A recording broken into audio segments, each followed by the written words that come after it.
Hi there and thanks for joining us. Today we're going to guide you through how to complete and submit your workplace investigation reports on refusal to work, also referred as Lab 1184. Start by locating the worksheet. It can be found in the resource library of our website, or you can download it from ESDC's website. This form is used when an employer receives a work refusal. It helps document the investigation process and decision-making. In this video we'll walk you through each section of the report, so you can complete it accurately and confidently. Let's begin by filling out the basic information about the employer and those involved in the investigation. In Section 1, write the name, address, and work phone for the employer.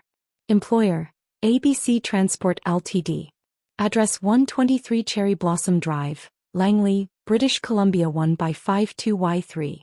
Work phone: 604-111-2222. Next, provide details of the employer's investigator in Section 2. Name: Henry Brown and his title: Health and Safety Coordinator. Work address: 123 Cherry Blossom Drive, Langley, British Columbia 1x52Y3. Work phone: 778-222-0000. Email: henry@abctransport.ca. Moving on to Section 3, enter the details of the employee who refused the work. Name: Bobby Singh. And his title is warehouse worker. Work address: 123 Avocado Lane, Langley, British Columbia 1x13Z8. Work phone: 778-999-8888. Email address: bobby@abctransport.ca. If the employee is representing multiple workers who are refusing unsafe work, check the appropriate box.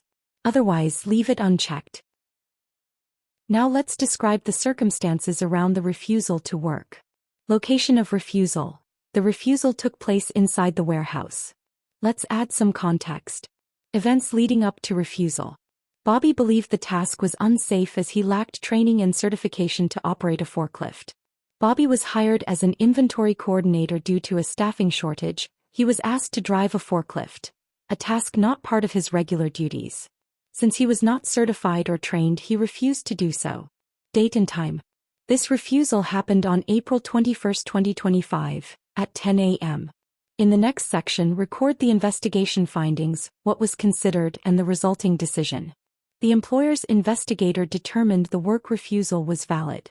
The employee was right to refuse as operating a forklift without training or certification posed a legitimate danger.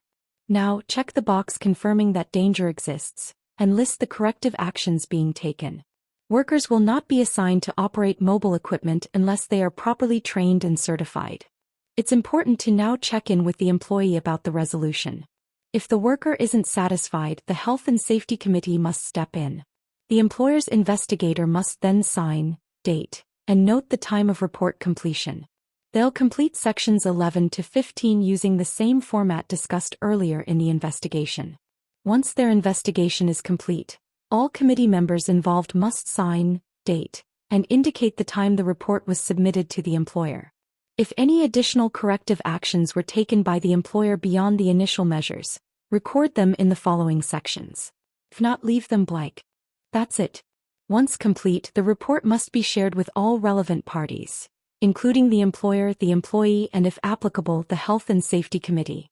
And of course, if you have any questions at all or want someone to review the form with you, feel free to reach us at our email info@safetydriven.ca.